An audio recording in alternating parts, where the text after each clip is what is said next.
జాతీయవాద జర్నలిజానికి అసలైన వేదిక నేషనలిస్ట్ హబ్ ని సబ్స్క్రైబ్ చేసుకోండి. నోటిఫికేషన్స్ కోసం బెల్ ఐకాన్ పై క్లిక్ చేయండి. నమస్తే, వెల్కమ్ టు నేషనలిస్ట్ హబ్. భారత ఆర్మీ ప్రాజెక్ట్ ఉద్భవ్ పేరిట వేల ఏళ్ల నాటి యుద్ధ నీతిని, దౌత్య నీతిని వెలికి తీస్తోందని మీకు తెలుసా? అవును, భారతదేశ సనాతన వైజ్ఞానాన్ని తిరిగిదోడడం ఎంతో అవసరం. అందుకే దీనికోసం ఒక ప్రాజెక్ట్నే చేస్తోంది. అయితే ఈ ప్రాజెక్ట్ ఉద్భవ్ను ఎందుకు చేపట్టినట్లు, ప్రస్తుత కాలంలో పురాతన చరిత్రను చదవాల్సిన అవసరం ఉందా అనే విషయాలను తెలుసుకుందాం.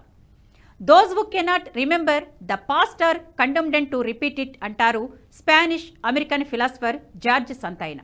చరిత్రను విస్మరించిన ఏ నాగరికత అయినా చరిత్ర గర్భంలో కలిసిపోవడం అన్నది ఖాయం. ఒక నాగరికత తన చరిత్రను తెలుసుకున్న తర్వాత అందుకు సంబంధించిన లోటుపాట్లను, చరిత్ర తాలూకు విజ్ఞానాన్ని తెలుసుకుంటే భవిష్యత్తుకు మార్గం వేసుకోవచ్చు. ఇజ్రాయెల్ ఇప్పటికీ రక్షణ పరంగా బలంగా ఉండడానికి ప్రధాన కారణం కూడా అదే. చరిత్రలో యూదులను ఊచకోత కోసిన నియంతలే ఉన్నారు తప్ప వారిని కాపాడిన వారు లేరు. భారత్లో ఒకరిద్దరు యూదులు తప్ప వారికి ఆశ్రయం ఇచ్చిన దాఖలాలు లేవు. అందుకే ఆ దేశం ఏర్పాటైన వెంటనే రక్షణ రంగాన్ని బలోపేతం చేసుకుంది. దీనివల్లే ఇజ్రాయెల్పై ఏకకాలంలో 5 దేశాలు దాడులకు దిగినా నిలదొక్కోగలిగింది. దీనికి ప్రధాన కారణం యూదులకు చరిత్రలో తమపై జరిగిన ఆకృత్యాల గురించి తెలుసు. వారు దాన్ని విస్మరించలేదు. అందుకే ఇజ్రాయెల్ వంటి చిన్న దేశం ఇప్పటికీ నిలిచి ఉంది. ప్రస్తుతం భారత్లో కూడా చరిత్రను తవ్వితీసే క్రమంలో భారత యుద్ధనీతి, దౌత్యనీతిపై ముఖ్యంగా దృష్టి సారిస్తున్నారు. వీటిలో ఎన్నో శాస్త్రాలను అధ్యయనం చేస్తున్నారు. Bharat army, the United service institution of India సంయుక్తంగా ఈ అధ్యయనానికి శ్రీకారం చుట్టాయి. ఇందులో చాణక్యుడి అర్థశాస్త్రం, తమిళ తత్వవేత్త తిరువళ్ళూర్ రచించిన తిరుక్కురల్, చంద్రగుప్త మౌర్య, అశోకుడి పరిపాలన, చోళుల సామ్రాజ్యం, ఛత్రపతి శివాజీ, మహారాజా రాణా ప్రతాప్ సింగ్ యుద్ధనీతి వంటి వాటిని అధ్యయనం చేయనున్నారు. వీటి గురించి చాలా లోతుగా అధ్యయనం చేసిన తర్వాత నేటి సైన్యానికి తగినట్లుగా ఈ యుద్ధ నియమాలను ఏ విధంగా అన్వయించాలి, యుద్ధ వ్యూహాలను ఎలా రచించాలన్న వాటిపై అధ్యయనం చేస్తారు. అయితే వీటి గురించి ఇదమిత్తంగా కొంతమేర తెలుసుకునే ప్రయత్నం చేద్దాం. తమిళనాడులో తిరువళ్ళూరు రచనల గురించి అందరికీ తెలుసు. ఇందులో ముఖ్యమైనది తిరుక్కురల్. ఈ గ్రంథాన్ని పూర్తిగా పరిశీలిస్తే జీవితానికి సంబంధించిన అనేక కొటేషన్లు లభిస్తాయి. ఈ పుస్తకాన్ని తమిళంలో రచించిన, ఆంగ్లానికి సంబంధించిన పీడిఎఫ్లు అంతర్జాలంలో లభిస్తాయి. ఇందులో దాదాపు 133 అంశాలున్నాయి. వీటిలోని అంశాలను ఓసారి పరిశీలిస్తే స్నేహితుల దగ్గర ఎలా ఉండాలి, బయట మహిళల దగ్గర ఎలా ఉండాలి, వ్యవసాయం, పేదరికం, దౌత్యం వంటి అనేక అంశాలను ఈ పుస్తకంలో రచించారు. ఇందులో 48వ అంశం అన్నోయింగ్ ద ఎనిమీస్ స్ట్రెంగ్త్ గురించి తెలుసుకునే ప్రయత్నం చేద్దాం. A king must act after measuring the strength of his plan, his own resources, the strength of the enemy and that of the Ali. ఒక రాజు ఏదైనా వ్యూహాన్ని రచించినప్పుడు దానికి సంబంధించిన బలాలను సైతం అంచనా వెయ్యాలంటారు తిరువళ్ళూర్. వ్యూహం తాలూకు వనరులను సైతం బేరీజు వెయ్యాలి. అంతేకాదు, ఆ వ్యూహాన్ని శత్రువు తిప్పికొట్టడానికి అతని దగ్గర ఉన్న వనరులు ఏంటన్నవి కూడా గుర్తించాలి. ఇవన్నీ జరిగిన తర్వాతే వ్యూహాన్ని అమలు చేయాలి. ఇందులో కాస్తంత గురి తప్పినా వ్యూహం కాస్త తిప్పికొట్టే అవకాశం ఉంది. యుద్ధనీతిలో ఇది ఎంతో ముఖ్యం.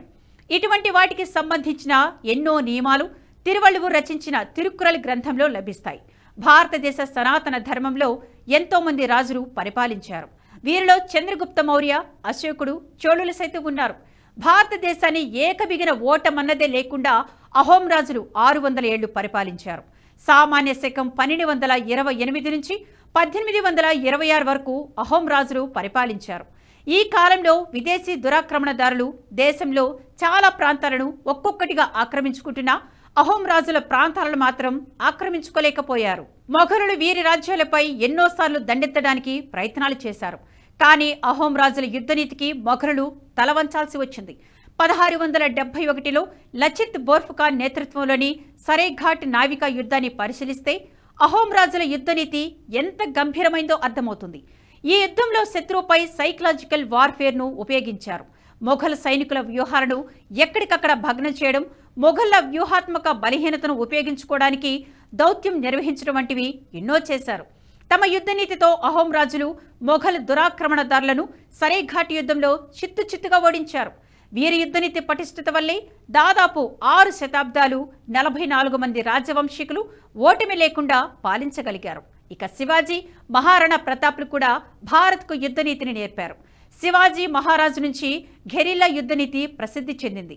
యుద్ధంలో అసమాన బలాబలాలు ఉన్నప్పుడు గెలవడం అసాధ్యమంటారు. అప్పటి వరకు యుద్ధం అంటే గెలవడమో లేక ప్రాణాలు వదలడమో అన్నది మాత్రమే ఉండేది. దీనివల్ల ఓడిన వారు ప్రాణాలు కోల్పోయేవారు. కానీ శివాజీ అలా కాదు. అతనికి మొదట రాజ్యమే లేదు. అటువంటి సమయంలో పాతకాలపు యుద్ధనీతిని ఉపయోగిస్తే కష్టం. దీనివల్లే గెరిల్లా పోరాటం చేశాడు. శత్రుముఖలపై ఉన్నపళంగా దాడి చేసి దర్గాలను ఆక్రమించుకోవడం మొదలుపెట్టాడు. ఒకవేళ ఓటమి చెందుతామని అనిపిస్తే అక్కడి నుంచి తప్పించుకోవడం కూడా చేశాడు. దీనివల్లే మెల్లమెల్లగా మొఘల్ పాలకులను ఓడించి హిందూ సామ్రాజ్యాన్ని స్థాపించాడు శివాజీ. మహారాణా ప్రతాప్ కూడా సరిగ్గా ఇదే యుద్ధనీతిని అవలంబించారు.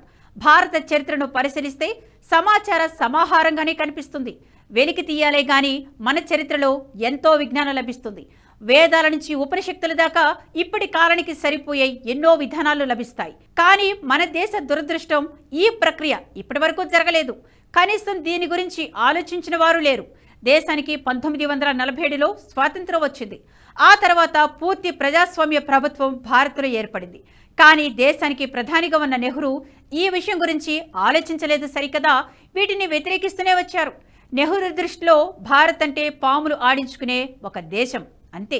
ఇక్కడ చరిత్ర గురించి తొలి ప్రధానికి వ్యతిరేక ధోరణి ఉంది తప్ప సానుకూలత అస్సలు లేదు. దీంతో పాటు నెహ్రూ ప్రభుత్వం ఏర్పాటైన తర్వాత అప్పటి కాంగ్రెస్కు కమ్యూనిస్టుల అవసరం ఏర్పడింది. దీంతో సైద్ధాంతికంగా కమ్యూనిస్టులు తమ పని చేసుకుంటూ వెళ్లారు. ముఖ్యంగా విద్యా వ్యవస్థపై దృష్టి సారించారు. లెఫ్టిస్ట్ భావజాలు ఉన్న చరిత్రకారులు పుస్తకాలను రచించడం మొదలుపెట్టారు.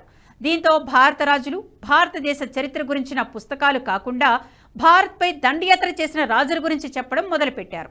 పాఠ్య పుస్తకాల్లో శివాజీ వంటి రాజును కేవలం 5 అడుగుల వ్యక్తి అని సంబోధించడం, మొఘలులో గొప్పవారని చిత్రీకరించడం జరిగింది. ఈ వక్రీకరణ ఎంతలా ఉందనడానికి ఒక ఉదాహరణ ద్వారా తెలుసుకుందాం. ఎన్సీఈఆర్టీ పాఠ్య పుస్తకాల్లో 12వ తరగతి పేజీ నెంబర్ 234లో మొఘలులు యుద్ధంలో ధ్వంసమైన దేవాలయాలను తిరిగి కట్టించారని రాసి ఉంది. అయితే దీనికి సంబంధించి చరిత్రలో ఎటువంటి ఆధారాలు లేవు. దీంతో ఒక వ్యక్తి ఎన్సీఈఆర్టీకి, ఆర్టీఐకి ద్వారా దీనికి సంబంధించిన ఆధారాలు చెప్పమని కోరాడు. దీనికి బదిలిస్తూ ఎన్సీఈఆర్టీ తన సమాధానంలో దీనికి సంబంధించిన ఎటువంటి ఆధారాలు తమ వద్ద లేవని చెప్పింది. అంటే చరిత్ర పుస్తకాల్లో తగిన ఆధారాలు లేకుండానే రచించారన్నమాట. బహిరంగంగానే ఇన్ని వక్రీకరణలు జరిగాయి పాఠ్య పుస్తకాల్లో. అందుకే ఇప్పటికీ మన రాజుల కంటే మన దేశంపై దండెత్తిన విదేశీ రాజుల గురించే మనకు ఎక్కువగా తెలుసు. పాఠ్య పుస్తకాలను తిరిగి రచించాలని డిమాండ్ ఎంతో కాలంగా వినిపిస్తున్నా ప్రభుత్వాలు వాటిని పట్టించుకోవడలేదు. కానీ ప్రస్తుతం కనీస యుద్ధనీతి కోసమైనా భారత సైన్యం చరిత్రను తిరగదోడుతుంది. సనాతన ధర్మంలో ఉన్న ఎంతో విలువైన సమాచారంపై పరిశోధనలు చేస్తుంది. వీటిలో ఇప్పటి కాలానికి తగినట్లు యుద్ధ వ్యూహాలను రచించడానికి ప్రయత్నాలు మొదలయ్యాయి. ఇది ముందుగా పాఠ్య పుస్తకాల నుంచే మొదలు కావాలని అందరూ భావిస్తున్నారు. అది కూడా త్వరలోనే జరగాలని అందరూ ఆశిద్దాం. ఈ వీడియో మీకు నచ్చినట్టయితే లైక్ చేయండి, 10 మందికి షేర్ చేయండి. అలాగే కామెంట్ల రూపంలో మీ అభిప్రాయాలను మాతో పంచుకోండి. Nationalist hub group of channels ను సబ్స్క్రైబ్ చేసుకుని తెలుగునాట జాతీయవాద జర్నలిజాన్ని ప్రోత్సహించండి. ఈ వీడియో కింద ఉన్న బెల్ ఐకాన్ పై క్లిక్ చేయడం మర్చిపోవద్దు.